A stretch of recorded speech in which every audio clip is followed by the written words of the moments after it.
Thank you, Mr. Speaker. Mr. Speaker, I rise to support a few statements, and I shall begin with a statement that deals with the welfare of retirees. It is nonsensical, Mr. Speaker. You find teachers who work for over 20 years. They retire when they are at the age of 60. In fact, I think it's about time that we reevaluate this issue of retirement. Why do you need to retire when your brain is still working? You need to continue. We just need to be a bit creative on how we deal with these issues.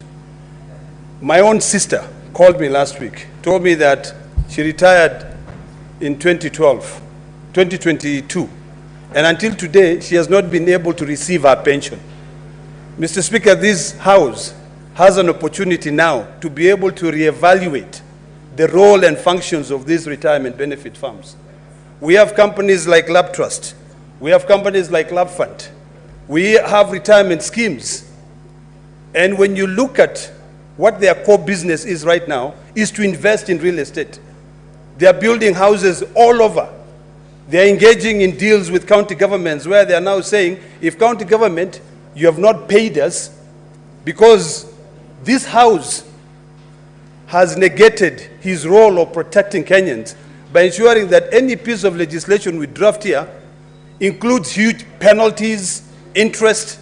I think it's about time that we now revisit those retirement benefits acts and amend them so that when these companies like Lab Fund and Lab Trust are owed by county governments the principal amount, if it is 20 million, it is easier for county governments to be able to pay them. So, Mr. Speaker, I'd like to request the committee, while investigating the issue raised by the Senator for Mombasa County, to consider looking at the entire Retirement Benefits Acts to see how we can be able to do away with these interest, with these penalties, and also to put a period of time when you retire, you should be able to get your benefits.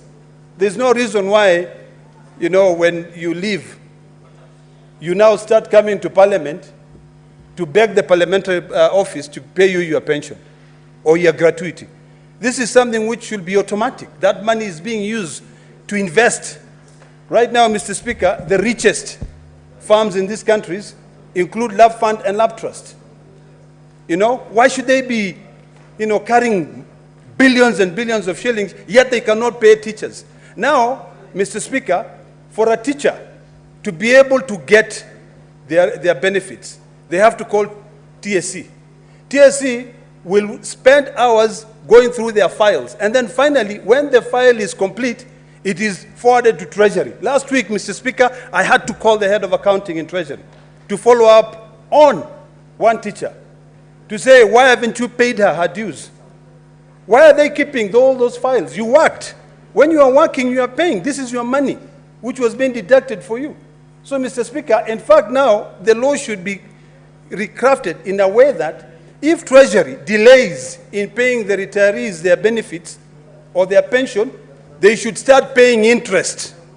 And since Lab Fund and Lab Trust are spending the money that they are collecting from these county governments or from civil servants in investments, we should now qualify those investments and say, if I'm retiring and you are paying me this, how much have you made from the investments that you've invested in? This money should not just be sweet for these entities, and it is not sweet for the people who contributed to it. So, Mr. Speaker, I really would like to request that committee to take this matter very seriously and reopen the whole debate on these pension schemes. Why should I be contributing to a pension, yet when I retire, I don't get my money? Should I not just go to a bank account and open a fixed deposit account or an escrow account where I can just be putting money so that at the time when I retire, I can be able to get that money? Secondly, Mr. Speaker, I'd like to comment on the statement raised by Senator Onyonka, where he's seeking clarification on the issue of logging. Senator Lekina, but remember there was an agreement of 2 minutes per senator making a comment. Okay, 30 seconds? Please. Mr. Speaker, I wish Senator Onyonka was here because on this statement I wanted some clarity. Because he said forest in Masai Mara. I don't know whether inside the park there's any logging that is taking place there. So I'd like that clarity made. Because if it is forest in Narok County, it would make sense. Masai Mara is just a region, you know, it's inside the park. And inside the park, there is no logging. If there is logging, I would really like to know. But it will be important for the committee, while investigating this matter, to appraise the House on what efforts, the reforestation efforts that are taking place. We see a lot of cabinet secretaries flying to go and plant 2 trees. They probably spend about $1 million shillings to go and plant a tree. You know, that 1 million shillings, they could buy trees which are sold for 20 shillings, and they could buy many of them. So let us be realistic. You know, and actually, they are, in fact, if you look at the carbon print or footprint, which is being created by these choppers that the cabinet secretaries are using, is worse than even the deforestation. So really, we just need to look at those things and become very serious. So I thank you, Mr. Speaker. Next.